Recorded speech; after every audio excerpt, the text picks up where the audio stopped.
ഞങ്ങൾ പറയുന്ന കഥയുടെ പേര് അട്ടർകളത്തിലെ വീര സുൽത്താൻ. അതെ, അട്ടർകളത്തിലെ വീര സുൽത്താൻ. വിശാലമായി പരന്നു കിടക്കുന്ന മൈസൂർ പട്ടണം. ബിസ്മിയും ഹംദും ഓതിടാം, സ്വലാത്ത് മുരത്തിടാം, ചരിത കിസ്സ നിരത്തിടാം, കഥന കഥകൾ തുടങ്ങിടാം.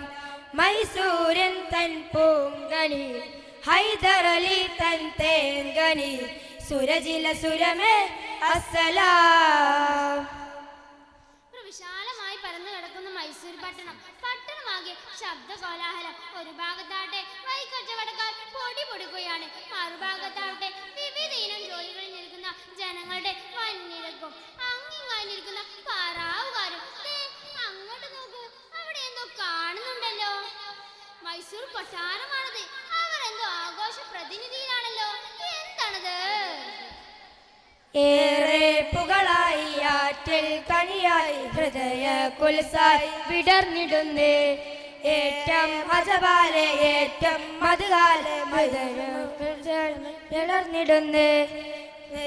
മനസകമിൽ പുളകം ചാർത്തിയിടും ടിപ്പു സുൽത്താനും വരവും കൊണ്ടേ വന്നല്ലോ വന്നല്ലോ, പുണ്യപൂമോനെ വരവായല്ലോ. വന്നല്ലോ വന്നല്ലോ, പുണ്യപൂമോനെ വരവായല്ലോ. അതെ, ആഘോഷം മറ്റൊന്നുമല്ല, നമ്മുടെ ഹൈദർ രാജാവിനും പത്നി ഫാത്തിമക്കും ഒരു ഓമന പിറന്നിരിക്കുന്നു. ഹൈദരാട്ടെ കുട്ടിയെ ടിപ്പു എന്ന് വിളിച്ചു. ടിപ്പു തന്റെ ചെറുപ്രായത്തിൽ തന്നെ പുതിയ അത്ഭുതങ്ങൾ കാണിക്കാൻ തുടങ്ങി. അത്ഭുതങ്ങൾ എന്ന് വെച്ചാൽ മഹാ അത്ഭുതങ്ങൾ. മതവിദ്യാഭ്യാസവും യുദ്ധമുറകളും അനായാസം പഠിച്ചെടുത്ത ടിപ്പു കുതിരപ്പന്തയങ്ങളിൽ മികവ് കാണിച്ചു. അങ്ങനെ പള്ളിക്കൂടത്തിൽ പഠിച്ചുകൊണ്ടിരിക്കുകയാണ് ആ വാർത്ത ടിപ്പുവിന്റെ ചെവിയിലെത്തുന്നത്. എന്താണ് ആ വാർത്ത? കയ്യിൽ കിതാബും പിടിച്ച് ടിപ്പു പള്ളിക്കൂടമരികെ, കയ്യിൽ കിതാബും പിടിച്ച് ടിപ്പു പള്ളിക്കൂടമരികെ. അറിയുന്നു പിത ഹൈദരലി പുത്ര പാടനായി പിടിച്ചെടുക്കുവാൻ കോട്ട കൊത്തലങ്ങൾ. ഉടനടി അടിപിടി കൊടുപടവലം അടനടി പട ജയിച്ചു നിന്നുള്ള ധീര വീര ഹൈദരലി പുത്ര തങ്ക തിങ്കള സുഗണ സന്ധിര സുഗണ നദീര വിജയമജേത.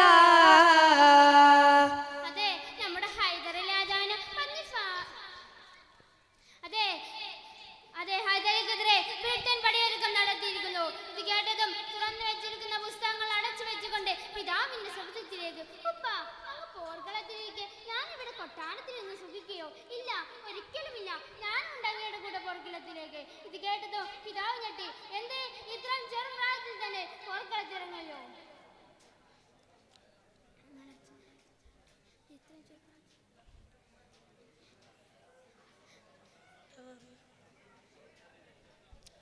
പുന്നാര പുമോന പുമണവാളന് കാലോത്ത് പുമതിയായി സുൽത്താന ബിബിക്കുള്ളൊരു പൂമുത്ത്.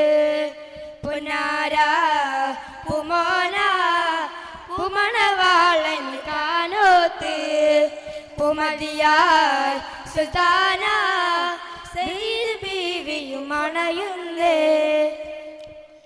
ആയിരം ആയിരം അമ്പിളിമാനമില്ല ഞങ്ങളുടെ സുന്ദര സുരഭിലരാവാണ്. ആയിരം ആയിരം അമ്പിളിമാനമില്ല ഞങ്ങളുടെ സുന്ദര സുരഭിലരാവാണ്.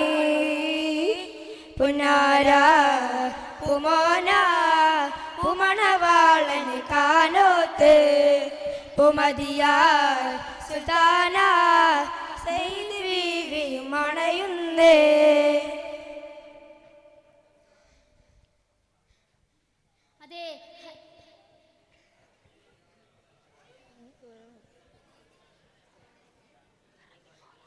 അതെ, തുറന്നു വെച്ചിരിക്കുന്ന പുസ്തകങ്ങൾ അടച്ചു വെച്ചുകൊണ്ട് പിതാവിന്റെ സവിധത്തിലേക്ക്, ഉപ്പ, അങ്ങ് പോർക്കളത്തിലേക്ക് ഞാൻ കൊട്ടാരത്തിൽ നിന്ന് സുഖിക്കോ? ഇല്ല, ഒരിക്കലുമില്ല, ഞാൻ അങ്ങയുടെ കൂടെ പോർക്കളത്തിലേക്ക്. ഇത് കേട്ടതും പിതാവ് ഞെട്ടി. എന്തേ ഇത്രയും ചെറുപ്രായത്തിൽ തന്നെ പോർക്കളത്തിറങ്ങിയോ?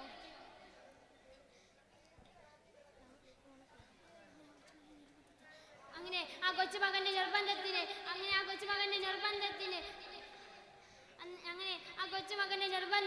ആ പിതാവ് വഴങ്ങേണ്ടി വന്നു. അങ്ങനെ 5000 സൈന്യവുമായി 17 കാണ്ടിപ്പോ മംഗലാപുരം ലക്ഷ്യമിട്ടു. മംഗലാപുരം കോട്ടയുടെ കോട്ടളങ്ങളിൽ നിന്നും ബ്രിട്ടന്റെ സൈന്യത്തെ പറിച്ചു ബോംബെയിലേക്ക് കെട്ടിച്ചു.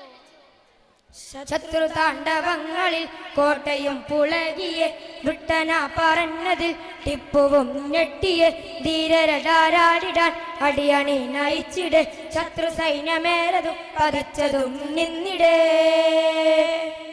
നൊടിയിലെ വെടിയുണ്ട പതിച്ചിടുന്നേ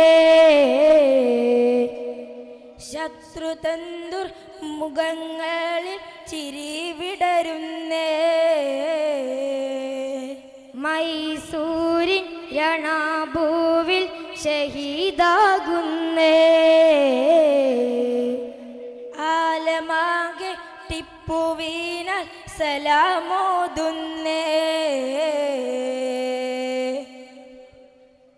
ടിപ്പു പൊട്ടിത്തെറിച്ചു. ആരവിടെ? എവിടെ എന്റെ തോക്ക്?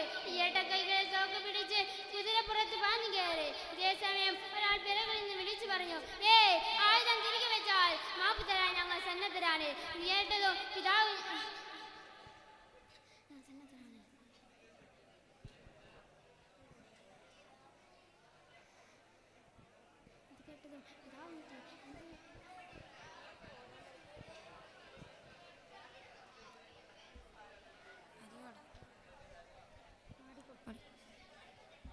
മഹിപ്പറ്റ പൊൻവിളക്കായി ജനങ്ങളിൽ ഭരിച്ചുള്ള ധീരരാജനങ്ങൾ തീർത്തിടുന്നേ സരളമായി ഭരിച്ചുള്ള ചരിതങ്ങൾ കഴിച്ചുള്ള ഓർത്തിടാൻ ഞങ്ങൾ തേടുന്നേ ഓർത്തിടാൻ ഞങ്ങൾ തേടുന്നേ.